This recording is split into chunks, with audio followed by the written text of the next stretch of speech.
Laparoscopic surgery कितनी महफूज है? Laparoscopic is very safe. Patient का पेन कम है, पेशेंट जल्दी घर चला जाता है, पेशेंट की रिकवरी फास्ट है। तो रिकवर को कितने टाइम में हो जाता है? अगर पेशेंट की रिकवरी के लिहाज से देखा जाए तो हम लोग यूजुअली ये कहते हैं पेशेंट को कि हफ्ते के अंदर they can go back to work. Term time क्या है इसमें?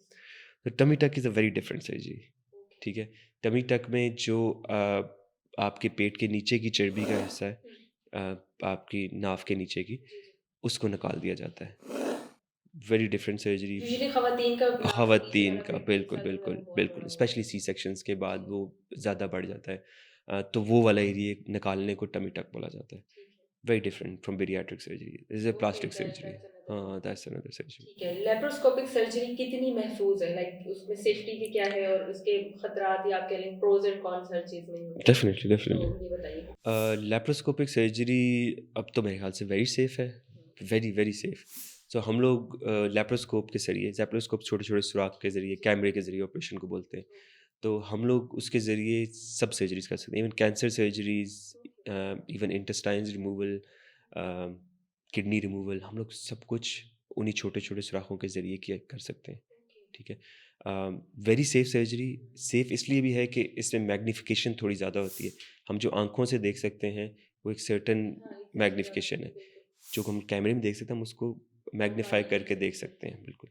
अब इसके जो इश्यूज़ हैं, वो ये हैं कि कभी-कभार हम लोग कैमरे के ज़रिए कोई बहुत एडवांस चीज़ ना कर सकते हों, तो हम लोगों को ओपन करना पड़ता है ठीक ऑपरेशन। है। Apart from that laparoscopic is very safe. Patient का पेन कम है, पेशेंट जल्दी घर चला जाता है, पेशेंट की रिकवरी फास्ट है। तब ये सब चीज़ें बहुत बेहतरीन है लैप्रोस्कोपिक सर्जरी में। कितने टाइम में ये सर्जरी हो जाती है? कितना टाइम लगता सो है? यूजुअली टेक्स डेढ़ घंटा घंटा most just of the time. हाँ, ओके। और पेशेंट कितने टाइम के बाद चल फिर सकता है और अपने यूजुअली पेशेंट्स एनेस्थीसिया में होते हैं। तो एनेस्थीसिया का इफ़ेक्ट आउट होते होते ऑलमोस्ट 3-4 घंटे लग जाते हैं। सो हमारी कोशिश ये होती है कि ओबीस पेशेंट्स जो होते हैं उनमें क्लॉट बनने के चांसेस बहुत ज़्यादा होते हैं टांगों में। तो हमारी कोशिश ये होती है कि एज़ सून एज़ पॉसिबल हम लोग पेशेंट को खड़ा करें और चलाएँ, ताकि वो क्लॉट्स अगर बने ना, मसल मूव करते हैं क्लॉट्स नहीं बनते। ठीक है? तो हम लोग एज़ सून एज़ पॉसिबल उनको बेड से आउट करते हैं। सो यूजुअली 3-4 घंटों बाद आफ्टर सर्जरी। हाँ।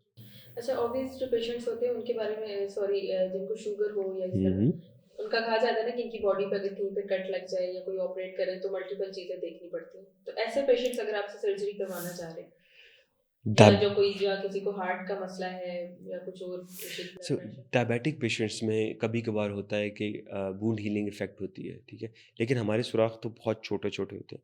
सो उनकी हीलिंग में अभी तक ऐसा कोई इफ़ेक्ट नज़र नहीं आया, ठीक है। ठीक है? बहुत अच्छी वुंड हीलिंग होती है। I haven't seen a single infected case, या फिर I haven't seen a single case जिसमें डायबिटीज़ की वजह से पेशेंट का वुंड जो है वो हील ना कर पा रहा हो। ठीक है। हाँ, मतलब कि शुगर, ब्लड प्रेशर के मरीज़ इस सर्जरी को करवा सकते हैं, डेफ़िनिटली, कोई डेफ़िनिटली। मसला नहीं उनको। बिल्कुल, बिल्कुल। ठीक है। अच्छा, पाकिस्तान में जब भी कोई नई चीज़ आती है तो आपको पता है कि पाकिस्तान में उससे जुड़ी हुई गलतफ़हमियाँ, मिथ्स और इस तरह की चीज़ें बहुत ज़्यादा अटैच हो जाती हैं। कोई वैक्सीनेशन आती है तो कहा जाता है कि ये तो आपको फ्यूचर में आप तो माँ-बाप नहीं बन सकते, इस हुँ, तरह हुँ, के इश्यूज़ हुँ। हैं। तो मल्टीपल चीज़ें उसमें बताई जाती हैं। कोविड की वैक्सीन आई थी कि ये लोग मर जाएँगे। पता नहीं सही, 2025 सही। चल रहा है, मैंने भी करवाई थी। But I am still alive. सो जब ये सर्जरी अब आपको पता है पाकिस्तान में है और पाकिस्तान के पेशेंट्स को आपको समझाना और उनको बताना कि ये सेफ है, ये आपके लिए सही है, एक मुश्किल टास्क है। डेफ़िनिटली। तो आप कौन सी ऐसी गलतफ़हमियाँ बहुत ज़्यादा हैं जो आप समझते हैं कि ये ख़त्म होनी चाहिए? लैप्रोस्कोपिक सर्जरी की बहुत सारी हैं, जिसमें ये मतलब मेरे पास बहुत सारे ऐसे पेशेंट्स दूर दराज के इलाकों से आते हैं जो समझते हैं कि सिर्फ अगर लेट्स से कि पित्ते की सर्जरी लेज़र वाली या लैप्रोस्कोपिक कराई जाए तो उसमें पित्ता अंदर छुट जाता है। अच्छा, बहुत सारे ये है कि फट जाता है, अच्छा, मवाद फैल जाता है। कैंसर की सर्जरी अगर आप छोटे सुराखों के ज़रिए करेंगे तो पूरे पेट में फैल जाता है। मतलब बहुत सारी मिसकंसेप्शंस हैं, ओके, बहुत सारी, स्पेशली लैप्रोस्कोपिक सर्जरी के हवाले से। हुँ, इवन बैरियाट्रिक सर्जरी के हवाले से लोगों में एक डर है कि जी नहीं, हमने कटवाना कुछ नहीं है, अपना मैदा नहीं छोटा करवाना। इवन दो हम लोग उनको ये बताते हैं कि दिस इज़ अ रिवर्सिबल, बायपासेस जो है वो रिवर्सिबल सर्जरी है। मतलब अगर आपको पसंद नहीं आती तो आप दोबारा से उसको वापस जोड़ पा सकते हैं। ओके, स्लीव में नहीं है, लेकिन लोगों में मिसकंसेप्शन, नहीं पेट छोटा नहीं करवाना। मतलब अपने पूरे पेट पे कट लगवा लेंगे लोग, लेकिन वो छोटे सुराख के ज़रिए अपने मैदे को छोटा करने के लिए लोग एग्री नहीं करते।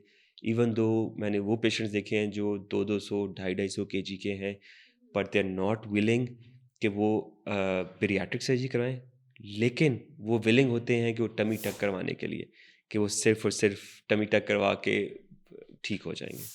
बट वो पॉसिबल नहीं होता इन चीज़ों के साथ। हुँ। एग्जैक्टली टमी टक की आई थिंक मैंने वीडियो भी देखी है, उसमें कोई स्टिक टाइप आपके पेट में डाल के I think. Liposuction, that is okay liposuction. That is हाँ, लाइपोसक्शन। That is liposuction. तो ज्यादा पेनफुल कौन सा है इनमें से? Tummy tuck.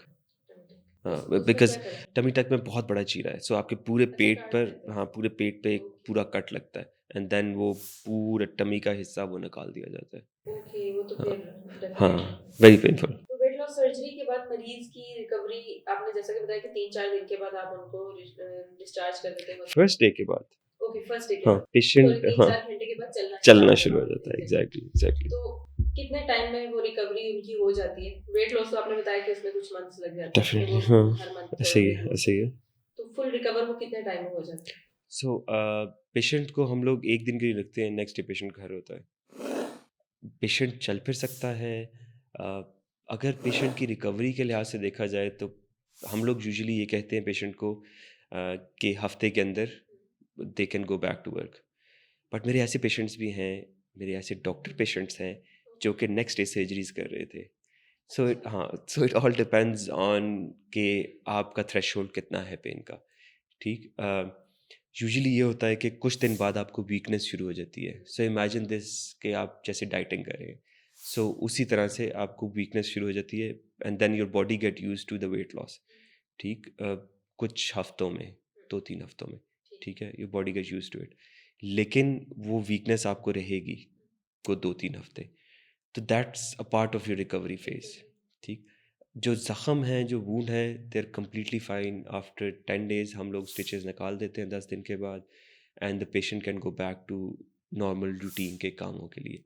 लेकिन पेशेंट को ये पता होना चाहिए कि उसको वीकनेस होगी, देयर आर चांसेस कि उसको चक्कर आए, आँखों का आगे अंधेरा हो, मतलब वीकनेस के जो साइन्स होते हैं। सो हम लोग वो पेशेंट को ज़रूर बताते हैं कि they should be aware of that. बाकी recovery is a gradual process.